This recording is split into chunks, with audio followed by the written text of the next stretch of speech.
Good afternoon, everybody. Well done. You've made it. Last session of the day, soon beer o'clock, okay? So thank you for joining us today, this afternoon. We're going to have a discussion. And the subject really is going to be around athletes, their future, and their role as being athletes, but also being individually as what is commonly known today as influencers, and how that may be shifting the pattern of them having on-field and off-field obligations. And I'm happy to ask then each of our panelists here today to introduce themselves so we can get an understanding about who is on the panel. And from there has been, via the app, a way of asking questions, but I haven't got it working yet. So if you do have a question at the end, raise up your hand and we can do the questions, all right? But first of all, let me go to the far end of our panel. Yeah? Soheil, would you like to introduce yourself, and then we'll move along? Of course. Hey guys, my name's Soheil. I am a pro footballer and also content creator. So I document the process of making it to the highest level possible in professional football. On Monday, actually, I just signed a pro contract in Dubai, so good news there.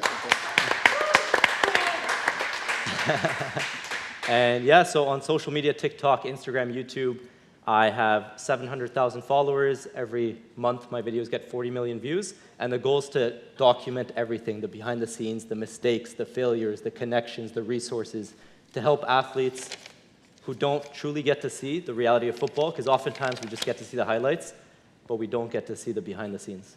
So that's me. Thank you. Hi everyone, my name is Enrique. Just a summary very quickly, I had the opportunity the last 10 years to be involved in digital transformation, business digital transformation in Real Madrid, FC Barcelona, and the last one in AS Roma in Italy. So basically I try to find a way to transform digital in money in size, that's it. So, thank you.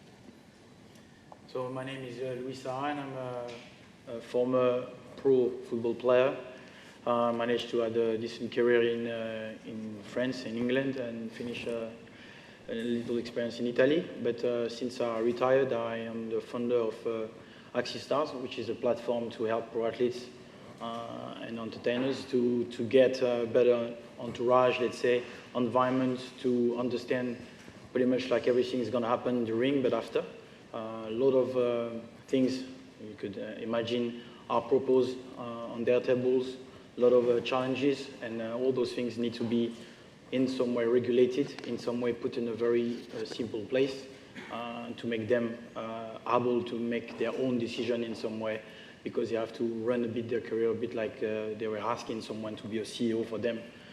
Because yes, the challenges that Enrique managed to explain there, it's transformation, digital transformation, asking Soheil as well about the way you have to face the world and be represented in the social media. All those things are quite a challenge, so I think it's very important that our federation or companies, investors, any kind of stakeholders need to understand those things, and then you will have players or athletes able to actually process, have an easy call to action.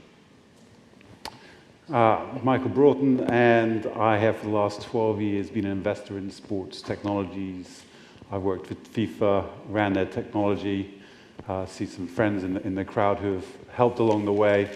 And it covers the whole technology spectrum, from fan engagement tools to performance data. I was mentioning earlier that Prozone, which he would have had to deal with, was one of my very first companies I looked at 12 years ago and passed on. But I'm a big proponent of technology being a democratization tool, and I think Web3 is another part of that. But I think we're sitting at the beginning of a transformational phase for athletes in how technology enables them to grow themselves as a business.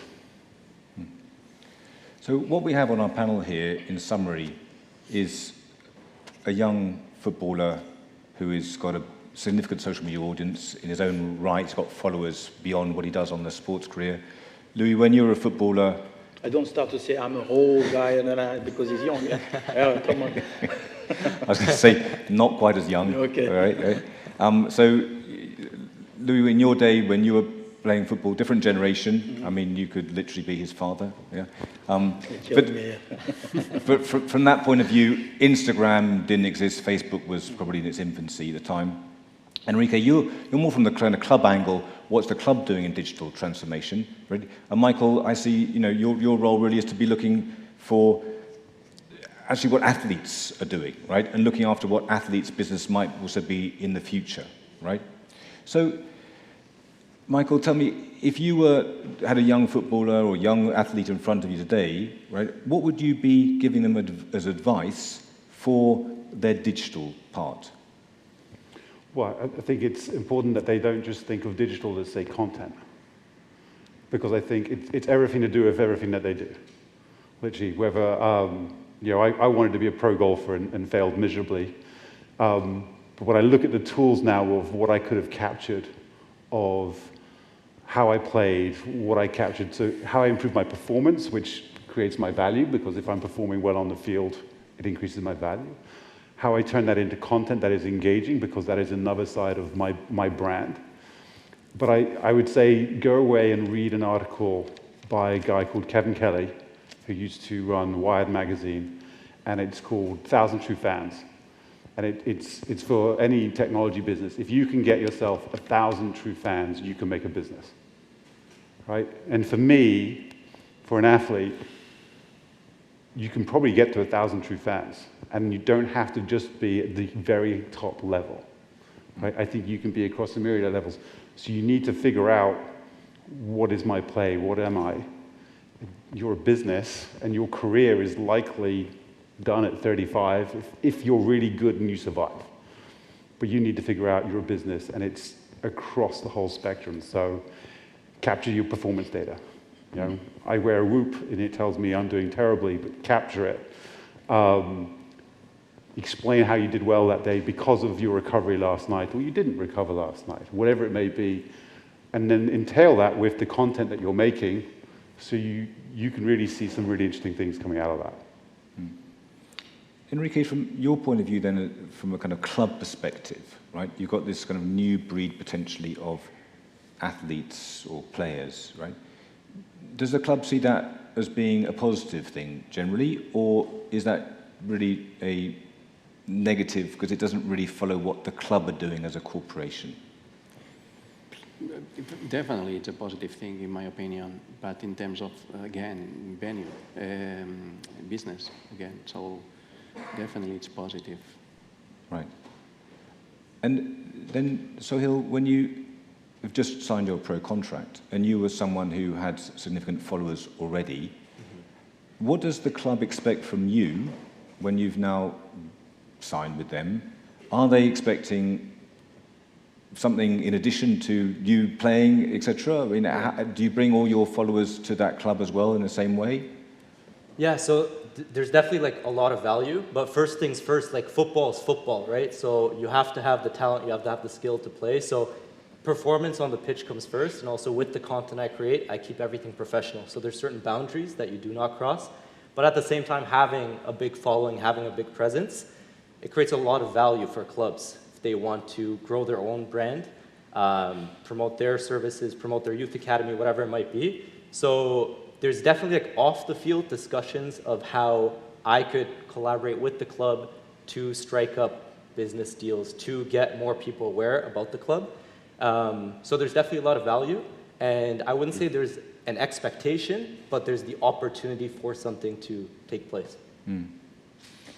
And Louis, when you were slightly younger and playing, right, this didn't really exist. So is this really for young players a terrible distraction, as opposed to just focusing on being fantastic at their individual role on the pitch? I mean, it can be horribly distracting. My own experience with my own son, who happens to also be at college in the USA playing soccer, he's deleted all his social media because, frankly, it's just too much for me. I can't deal with it, right? What's your thoughts on that? Because you see a difference in what a player has to do nowadays, perhaps, compared to when you were playing. Yeah, it is definitely a distraction, sorry, but in a way that you have to actually understand that maybe if those things were not available, it's still now an opportunity. So you just need to have a bit more education. He's got his passion to communicate, to share his journey, and this is great. But if you are not able to perform, as you just mentioned, it's okay, I have to resettle here because my main focus, my main aim is to be a professional footballer. I want to be good, I want to score goals, I want to play and enjoy. It's the most important. The actual social media, whatever the platforms, the technology is a hurdle. You have to actually understand. If it's not there for you because you don't have the skills, just don't play with it. You delete whatever you think that you need to delete, but on the same way as you saying, this is like a path. It could be 5 years like this, and maybe when you're ready, 6, 7, 8 years later, you starting to have a bit more confidence, a bit more understanding, but it is like something that you have maybe planned. And this is the thing that it's very important that organizations and who can help those players or athletes to understand and to manage and to control at the right time for different kind of profiles and say, oh, he's ready, let's put that in front of him. If he's not, leave him alone. So just, again, the path is going to be different for every athlete. Yeah. What I would say is that for every athlete, performance data is part of what they're doing. Right? So again, if you think of the technologies that now exist, from your heart rate to your sweat rate, what is the sweat analysis from your training? All these things exist. That is the athlete's data, right? So even as a youngster, I would be saying, look, you need to be aware that where the world is going, that is your domain. You should try to figure out how you control it, how you own it, because assuming you're successful, that is a revenue opportunity for you down the line. You need to perform. That's, sport is the ultimate meritocracy, right? Only the very best 0.01% make it at the professional level. I love what you've seen happening in the States where you have something like, I'll say them again, Whoop with the NFLPA. Right? They've come together and said, well, what do we do with this data that they're capturing in training? How do we make that into a revenue opportunity for all of the athletes, not just for the Tom Bradys of the world? And how do we do that? And what does it mean? How do we package it up in betting, content, whatever that might be? So it doesn't mean you have to go and make your social media channels. For some, you can be very successful. For others, it's just about your core product. So from that point of view then, what people are doing today, I think Soheil is an exception compared to the general person who understands the technology, is able to use it to their advantage to get followers. Who should be helping then these athletes to be able to keep up to date with probably what the public and what their followers or what the fans are demanding? If you ask me first, yes. It's a bit more loud now. I think it's very important to understand who you are as an athlete first. They have to understand, and then when they have pretty much identify, because it has been built in front of them, that they have been understanding that it is the path that they have to follow and understand. Maybe there is people who can do that, maybe organizations who can do that, maybe companies who can do that in a very narrow, let's say, or narrowed environment. It's easy to make decisions or making right decision. And this is the role of everyone on the top. Target obviously for football, FIFA. I will target the ones that federation and the unions, and in some way the clubs, and at some point even the parents or whoever, to make them understand that it is to be really organized in such a way for players to really understand who they are, and then it's a kind of education process, because you have to change the culture. You have to change the parameters, oh yes, it's always been set like this. No. The banking has to change, the food industry had to change and all that. So why the sport industry in some way is so late in that process of digital transformation in some way? Digesting all this kind of information at the moment is really, really hard because it's exponential. The technology is so fast, and really even companies don't understand what to do with data. So imagine the players. So all this needs to be organized in such a way that it's been regulated because of stats that have been understood by experts. And I'm sorry, the experts now should need to actually look at it and say, yes, this is our role, because we want to promote our sport the best way possible. We need to dig to the details. You can't say, oh, yes, I don't want to touch that because endorsement this, my business model does that, and all those things. I say, hang on a minute. No, those things are getting out of hand. So this is very important to not put that into the players, because players don't have the time. In the fact that, Louis, if I understand, you're saying that there's so many different people or organizations or structures that could be helping or should be helping, maybe, Soheil, you can tell me, did you get any help at all on your journey? Because you started from not being a superstar, you've worked very hard to get to age 24 and get your first pro contract. Yeah. That's not the 19-year-old that suddenly signed for Manchester United or something and is now the superstar who probably has a lot of people around him supporting him, right? Where did you go and look for help, or what help did you find? So to Michael's point, like every player is different and they're gonna have something unique. For me, like I was telling you earlier, I picked up the camera in high school, I started making videos, and then it was a very internal process. I practiced and I was able to structure routines where I knew I had football and then I had content creation, and I got very good at it. What Louis was saying is, I think for the majority of players and athletes, if they don't have those structures in place, they'll get consumed by social media. They'll get distracted by social media. So you have to be very intentional with the way you do things. For myself, it was like an internal process, a lot of reflecting, a lot of practicing, and I was able to set that structure aside. For many players, that structure doesn't exist. So having a company, having an organization in place where you have those structures set up, I think could be very useful. But for myself, I didn't have anything to really look at other than YouTubers and TikTokers and learning from them. Right. And the same way I'm saying this is like, because not maybe being like in a traditional path of a football player and very attractive straight away, you can make your own decision and say, oh yes, this is the path I want, because that's oh okay, that's attractive, so that's my passion, I like to communicate. But when you have like on the table 100,000 offers because you are so attractive now, there is obviously people who want maybe to touch your money, or maybe like go into your journey and have the fame and say, oh yeah, I work with this name and all that. So this is where it's difficult, because now you don't know who is saying the right thing for you or not, and it also is very difficult. And this is where you have to have an understanding of the journey of those players, because it's like, it seems to be easy, as Soheil mentioned, it's really hard to understand the journey before. And then you see the games, you see maybe there's something on papers, and you see maybe a few kind of mistakes that those guys are doing, and maybe social media will open up a little bit more about their life, but it's really hard to understand what they go through, and I think that's a process where we need to protect them in such a way. But it's very similar to clubs, though, and leagues. They're all seeing 1,000 decks every year about what the next tech evolution is, how they should engage with a fan, what the next type of millihertz, gigahertz it is that they should be wearing on their backs to track the data. So there is this enormous pressure on the digital transformation for clubs and leagues and on federations. At the same time, because technology is democratizing, it's going straight also to the players.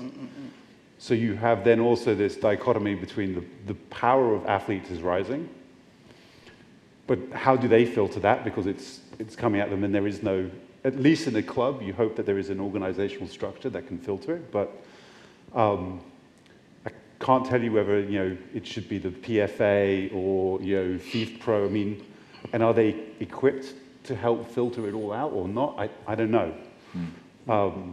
But there is just a deluge of information for all of them, and you still then need to figure out, even with advice, what works for me. Completely agree with this. In my opinion, the clubs are not ready to discuss about these technologies. In my case, for example, I've been in meetings with startup suppliers discussing about the Web 3.0, metaverse, blockchain, cryptocurrencies. but come on, it's rocket science for these people because we need to start from scratch many times. So even they don't have data mindset, data-driven mindset, something very simple. So this digitalization, it's too fast for the people, too fast. Then many times again, even in the very big clubs, you don't have a global strategy in terms of digital. Okay, we are talking about a partnership with a new, very powerful company in cryptocurrencies. They pay a lot, but then the club, they don't know how to do with this.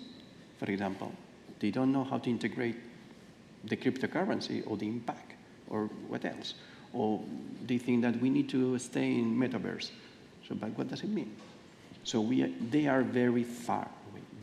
So they need to start from scratch again and to create a digital global strategy. That's the most important thing. Joining all the business. The main thing is joining what the business venue, joining partnership business, joining merchandising, joining the players, because when we integrate in a partnership contract the digital assets, we are integrating as well the potential players, that content. So definitely the clubs are really far of this transformation. Right. Is that something that you felt, Soheil, when you arrived at Golf United? I mean, did you become their expert in all things social at that point? Yeah, well, I think, so every club is at a different stage in terms of understanding social media and engaging content, what works, what doesn't work. The club I'm at currently have great knowledge in the space, and so there were a lot of synergies created.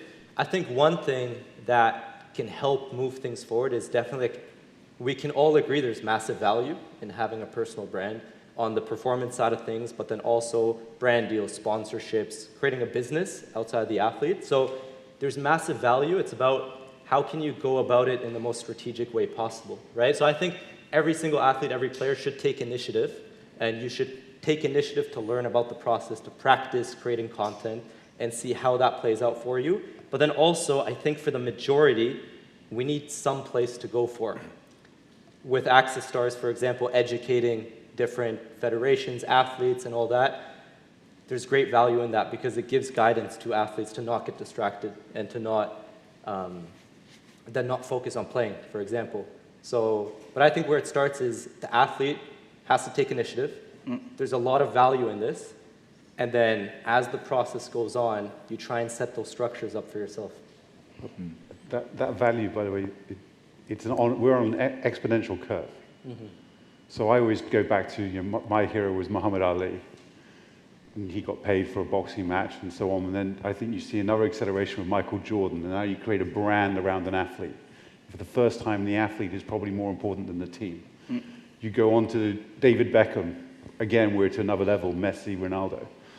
But I think if you look at where technology is going with something like blockchain and Web3, your Web2, you're able to get distribution.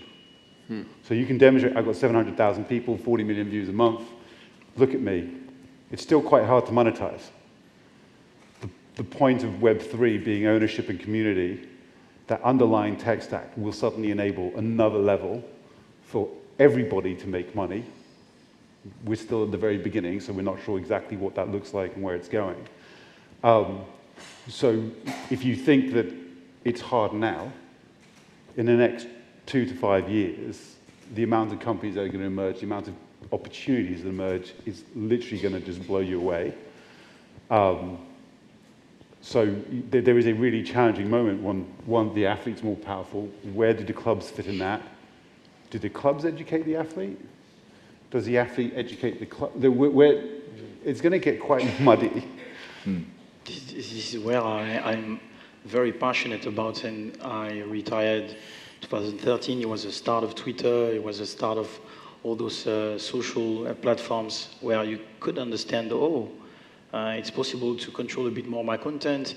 So journalists were a bit scared. Then they appeared to understand that actually, no, it's gonna have more potential content in it. And those were kind of like regulated alone. But this area is way more, as like you just said, like really difficult to control if it's not done like very soon. So those kind of regulation and have to be in a way, in a very simplistic form for the athletes to understand, because it can't go on the website, it can't go on social media, it's not going to go and find information on Instagram, it's not going to maybe go on LinkedIn. You need to have like a very kind of like attractive platforms, but in the same way very regulated in some way to recognize those things, to have maybe the ones who are experts but business-wise, and the ones who are maybe mentors who can help them like understand, oh, this is the path that those guys have done it, we can follow. And those are the kind of like education curve that we really need to understand and sacrifice. It's not going to be a quick one and saying, oh, yes, let's do this, and tomorrow everything is going to be ordered. No, it's going to be painful. And most of the people we're talking to now, in terms of the industry, they are scared. And you mentioned the club. I understand. I clearly understand. Those guys have targets. They've been judged by numbers, how many fans coming, how many viewers, and this is normal. And then the federation is the same, and all those stakeholders are the same. We have to understand who is going to be able to actually regulate those things. It's not easy, but it's going to be about taking time and consideration that the thing is moving fast. So is potentially the elephant in the room here what has been always the players' image rights? So this is now about who owns my image and who can exploit my image for commercial gain, right? And social media, in a way, allows people to become their own publishers. I can now have my audience on there, but that's me as an individual. I join a club now, and now where does my image rights fit into my relationship with the club or not? Don't know who would like to.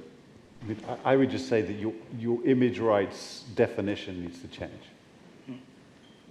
Right? So, and I don't want to get into the legalities of, some people being hit on the head by taxmen for image rights rules, but my definition would be much broader than the way I think it was originally intended, which was we literally want David Beckham's image when you come to Real Madrid, therefore this is how we're going to structure it. To me, it's my health, medical data, my betting data. Everything should be packaged up. There are umpteen new categories that you should be paying me for as an athlete. Right? The challenge is how do you get there? Because obviously the current system is like, well, that's where we're making our cut. So I think there is a, if we know that Louis, when he was playing, had a bad night's sleep, the kids had kept them up at night, whatever, does that change the odds on the match? Do I think he's going to score as many goals? But that data is his data, it's not the club's data, it's not the league's data, so he should be getting paid for it. So to me, the category changes. It is very, very fast. Those challenges, those questions were not on the table. There is fashion, it could be a medical, but it could be on anything. Now those guys are asked in terms of like morals to interfere into, let's say, society and all those things. And this is kind of like content. They have to understand, like, oh, I put my face on these things and I want to make people eat better, go to school. Those targets are real. And they have to have an understanding of that. It's like, it's a duty for whoever is trying to educate them as role models, because those guys has like a big image, big brands, and they have a responsibility then to use it correctly. That's not easy. This is a real challenge, and I think that anyone who sits in a board on a club have headaches at the moment. Really, it's really hard to answer and say, where is the limit? Because you need regulation. Regulation means education to actually say, okay, there is punishment and all those things. It's not, let's say, the kind of like a bit from, let's say, the sports industry. You don't see sanction in such a way that other industries, we see it to say, okay, that this, whatever racism is like, takes like, I don't know how long to actually process something. It's there to understand how we can regulate that, and maybe it's just webinars or conferences, but tends to be a bit more radical on how things should be done, because yes, these things is urgent. This is, it really is. It could be at some point maybe even players taking over, like saying, oh, right, yes, I'm so big, I'm the one, I have like, I don't know, like 300 million followers. I detect, I'm bigger than the club, and that's not right. It should be regulated, and in the same way, whatever like the industry used to earn money, those things are changing. It's not fair to actually control them as much as you were before. You couldn't even move club to clubs before, back in '95, if I'm not wrong. So you were not allowed. Those things changing. So we have to adapt and regulate and maybe move some pieces there, and find the right people to really be courageous to do those changes. Soheil, when you signed, did you have to, how was your image rights then discussed with Golf United? Yeah, so part of it is like private, but for the most part, like, so I still have my image rights, and as a personal brand, I can create content. Again, when it's associated with the club, it has to fall within certain boundaries, but I still have my image rights, and like Michael said, there's a lot of potential to tap into in terms of, there's my personal content. If I can monetize that, let's maximize it. What we do tend to see, I mean, I'm talking a little bit from my experience with Sportskred, is that clubs want to also create their digital assets and be able to monetize what they also have as digital assets as well. And yet, the content that they can produce is often corporate type content rather than, engaging content in a way. Yeah. Safe, yeah. Sorry, who said that? Yeah, because this is very interesting. Many times when I was, for example, in my experience as Roma, there is no join between the team who is producing this content in terms of business. For example, no one was understanding that if you need to create an engagement content, you need to think about that you must include the brand, your partnership brands in this content. Otherwise, you are not monetizing, this content. So when you see that one team is working in one side and the other business team is working in the other side, it's really complicated. This is one more excuse to try to have a global digital strategy where someone paying attention to the dashboard, the right dashboard, and with the right software. Right now we have softwares with the capabilities to analyze and to give you the value of a digital asset, the real value, or the value that you lost because you didn't do in the right way this content, okay? In terms of, you can have engagement, okay, it's positive, but then if you don't show the brand, you died. The partnership brand, for example, okay, so the value of this content is completely different. So this is one more excuse to try to explain that we need a global digital strategy in terms of producing content, and then with the business people paying attention to this. Sports teams are not content businesses. I know they tell us they're content businesses. They're not. They're sponsorship and licensing companies. And they're valued on the stock exchange and elsewhere as sponsorship and licensing businesses. That's why a Man United can have 1 billion followers and have a 2 billion valuation. That doesn't add up. Any business with 1 billion users is worth a lot more than 2 billion. They're a sponsorship and licensing business, right? And the moment we know they become a content business is when the CEO is appointed from being the EVP of Disney to the CEO of Man United. Then they become a content business, and you start to see it change. So they are playing it safe because what do? They sell sponsorship and licensing. And they need to fill those boxes and help their brand partners fill those. So it's safe. Very few have a tone of voice. Very few have an expression. Very few genuinely tap into the athletes. There's some great companies like Greenfly, which athletes can now get official club content. You can also do it with the fans. So I think we hit clubs too hard on the head sometimes. You have to understand what business they're in. If you understand that, you go, okay, there are definitely some people like Soheil who are better at content than any club will be. For sure. But it's in a different business model. Totally agree with this. Yeah, I'm not in part of a club with this view, but as a player going into a big organization like Manchester United, I understood that this brand was so big that for any move inside the camp was a nightmare. It is really hard. I can mention Real Madrid or Barcelona, it's the same. It's such an infrastructure that is hard to move things, that the business model is in the middle of it. You have shareholders that are asking 10%, 15%, whatever, back every time. You can't sit back. You can't just look for nice thing. It's just like really aggressive in some way. But as a player trying to get then to China or wherever on tour, you can see that the fans base are changing. They are not watching on stand anymore. They're watching on stream. They may have like iPads there and things to do at the same time. So it's different animal to actually manage, and this is really hard for us to get things in order for the clubs, for federation, for sponsors, and all those things at the same time when digital and technology are so fast. It's a challenge. So yes, we can't ask those to be crazy and just like not savvy and all that, but it will ask courage, that's for sure. Yeah.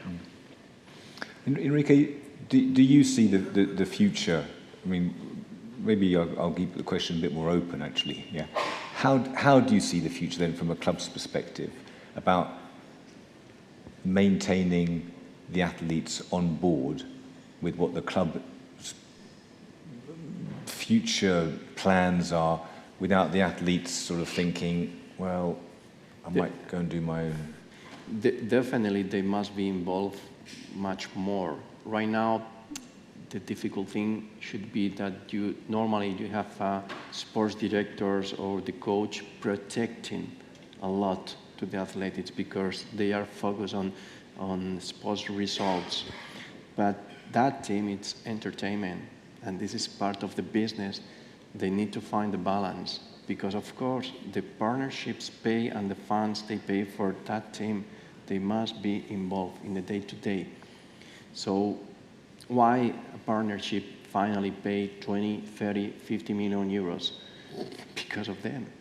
So definitely they must be, they need to play for sure the match, but then they need to understand the environment. So the week had 7 days, maybe you have one match, but the other 6 days you are part of this club. You need to understand another services that you must offer. And for sure, we need to find a way to integrate their potential in terms of communication in social, to reorganize absolutely everything. Going back to my point before, I have seen many times where you have digital content, a picture, a video, something that it's amazing with passion, with a goal, it's amazing, spectacular. But then you pay attention and you see not your partnership, the partnership of the other team. So it's incredible. So the value is zero. So if you had, for example, 200,000 views or something, the value for the club is zero. An amazing picture, but so we need to synchronize absolutely everything.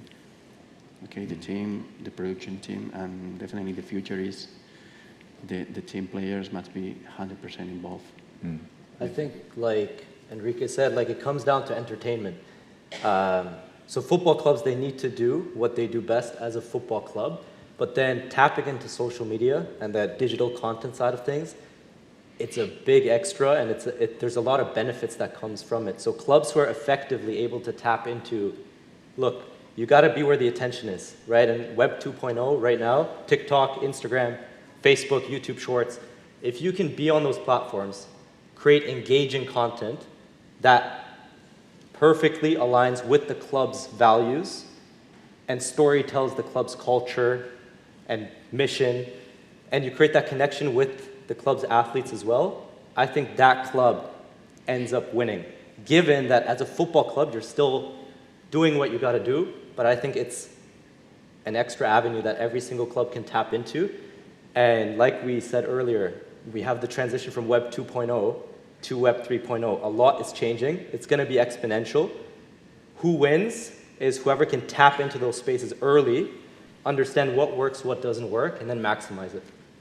I think it's important to add the fact of having a purpose as a player and as a club and saying, I have values and I put my integrity into it. It's like, okay, so if I identify, as you mentioned, like the passion and the performances, which is the vital thing for anyone, and the fans will recognize that, and identify as well that the club and the players have the same value as me, and like maybe some kind of courses and all those things in terms of like the integrity, I think everyone is winning because the fans has similar things as family members.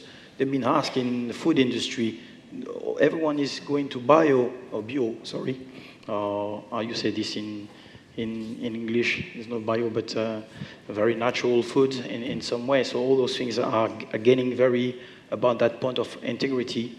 And then you have like, I think, an overall project that really look into the 3.0 era, where you have the ownership of your things, and because it's like now it's an overall project that everyone buy into it. It make maybe at this point not sense such, but in 2 years, in 3 years, is an obligation. And you may be too late because people have not recognized that you have made an effort. And now is on the point because I think he's been asking every other industry. So yeah, I think sport is a bit late here. Although it might sound a bit obvious, but change is happening, technology is happening, and there'll be winners and losers, right? And those that adapt fastest probably going to win. What I am going to ask the panelists, okay, is we've heard Web 3.0 mentioned, I think, 4 or 5 times, and I'm not too sure that even I know what Web 3.0 is going to mean. So perhaps who would like to, maybe Enrique, would you like to tell us what your take is, or maybe everyone's got a slightly different take on what Web 3.0 is going to bring? Definitely, this is the short future, for sure. The Web 3.0, it's what we need to follow, for sure. We need to adapt. The short future, I'm sure people are going to pay with cryptocurrencies. I'm not sure if the metaverse, it's something that we are ready to be involved. Maybe the next generations, but for sure will be part with the technology of this entertainment experience. And we need to understand as soon as possible what is happening, but it's the future, sure. For the next 5 years, 3 years, I'm not sure, but we must be there. Blockchain and Web3 is inevitable, but you can't define it right now. It'd be a bit like saying when Facebook first came out, that's Web2. It's so different to what it was then, now. It will change. The underlying tech stack will be blockchain. That I think we can accept. What does that mean? I don't think anyone could sit here and tell you. I don't think Mark Andreessen could sit here and say, that is the definition of it. It's like, well, it's going to, we're investing, we're putting hundreds of millions in, but it's going to morph. I think if you go to some of the principles around it, around community and ownership, that I think is interesting for particularly the athletes. So, okay, if Web3 enables community and ownership, how do I change my, if you look at the numbers of what people who are selling content via NFTs and digital media are making, given the number of views that they're getting, it is massive in comparison to, I've got 700,000 views, 700,000 followers, but I'm getting paid peanuts by YouTube or whatever it is. Whereas I sold one NFT and it went for more than, so the economics are going to change. Again, we don't know what that's going to look like yet. Does Web 3.0 mean that these incumbent social platforms are going to then lose their power? Mm-hmm. I think yes. When you understand the blockchain, as an athlete, you say, oh, I can become my owner, I can be, you know, rewarded with money. My fan can as well. Oh, maybe that's why maybe clubs are a bit worried, or federation, or whatever, in such a way. This is very simple. Let's say all those things like crypto comes on top, NFTs, and as a tool or something like this, but the security aspect and the ownership is what everyone can understand. I have my key, and I can do pretty much like everything to actually, let's say, increase the value of my content. So it makes sense. This is the future, and this is where as like everyone has an understanding that the value of the social media as well, getting those guys getting 300 million followers. Hang on a minute. Imagine they get like just like £2 on it. So that's the future, and whoever like with a small, like in terms of like whoever like small following, if he has, as I mentioned, like thousands of like real fans, he's still content. He's still able to give them revenue because they own it, and this is not about like image rights or something. It's about like what they want to deliver here. They have the key. That's it. So I think it's very powerful, and that's why I think it needs to be regulated. It's interesting when you say the NFTs, non-fungible token, that this is very impact in our society right now. No? Try to imagine the people is paying a lot of money just for one unique virtual digital content. You know, it's from a social point of view, for me, it's really strange, no? But maybe using that technology, you can create a loyalty program, okay? Why? Because you are confirming that you have just one product, one digital. Maybe from a marketing point of view, you can say, okay, the users, the fans, the people who has 5, 10, or 20, these NFTs, I will offer that service. So the technology is pushing in that way. We just need to find the business model or the services around this, you know, to pay 100,000 euros or many other examples in US for one NFT, to me, it's absurd right now.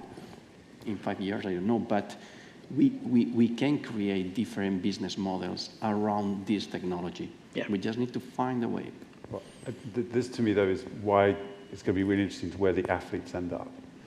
Because Ed Sheeran just did 2 concerts, I think, in London, 75,000 people a night. He did it via a blockchain ticketing company, direct. We didn't use a ticket master, didn't pay him millions up front and they distributed. No. He went direct to market, sold 150,000 tickets direct. He now has direct access. Not only they paid him, but they've given him now credit card details. He knows them via the blockchain. He's identified them. And not he sold 75,000 tickets to 30,000 people. He has every single person who walked through that gate's details. That completely changes the game for Ed Sheeran in his negotiation with his next record deal. Completely changes it. If he knows all 700,000 by their name or where they live, how much money, it changes the game to his negotiations. So that's great. You can pay me that for playing, but you're going to pay me this. Yeah. So we're talking then about this opportunity for these incumbent platforms then to no longer have the data control, right? So Web 3.0 is going to allow you to have this direct data control. Where are you actually going to publish this? Does that mean someone's going to come to your actual, I've got to find you somehow on the internet and be linked to you? I don't go and find you on Instagram, I don't go and find you on YouTube, etc.? Well, it'd be wrong to paint Web 3 as suddenly Web 2 doesn't exist. You still need distribution. Who's got the distribution, right? But Web 2 TV didn't suddenly end overnight because Web 2 existed. It's still going, right? So you have to think there is a Web 1, 2, and 3 working concurrently, but it will change the distribution, who makes money, where the value is. You know, if you're an artist like an Ed Sheeran now and you're talking to a Spotify, what is your conversation now? Because taking that tiny little clip, well, do I really need to do that anymore? Same as if you're a footballer or a golfer or whatever it may be. I think you might see it first in individual sports. Because a Tiger Woods can really have that, whereas as a team athlete, it's a bit more muddy. It is, but the example of, I think it was Mario Balotelli, at some point he had celebrated his goal alone. And he done that, picking the phone in the stand. That's right. And put himself like for, I don't know, like 10, 15 seconds. He done more views than the club. Yeah, sure. So it is possible to actually disrupt these things like that big because those are very, very much followed. And clubs are struggling to get the understanding about how to controlling those who are very, very famous. Maybe the let's say, regular player is fine and you can get them on the any kind of sponsor is going to be fine. But the bigger ones, this is where maybe it needs regulation because we want the best show to be followed by like the fans all together and not in a stand or in a toilet or whatever, you know, it's like, no. We want like fans to be all together and they need to be regulated and understood because at the end of the day, as an athlete, I get my buzz by going to the stadium. It's like, I imagine music star, same. He's going to the stand and see his fans and all that, and he's starting to see a bit more things going everywhere and left, right, and center. No, yes, it's an opportunity, but only for the big ones. So it needs to be regulated in such a way that is shared for the most and consumed correctly, because I don't like to see just highlights and say, I watch a game. Is it the way you've been criticized as an athlete just because you've seen a few clips of me? I'm not sure. So all those things need to be understood and then have a say and saying, okay, there is those platforms, there is those kind of revenues, there is those kind of impact because of the morals that we have, and then let's discuss. Gentlemen, thank you very much. I would just want to, before we wrap up, ask if there's any questions that anyone would like to ask any of the panelists here.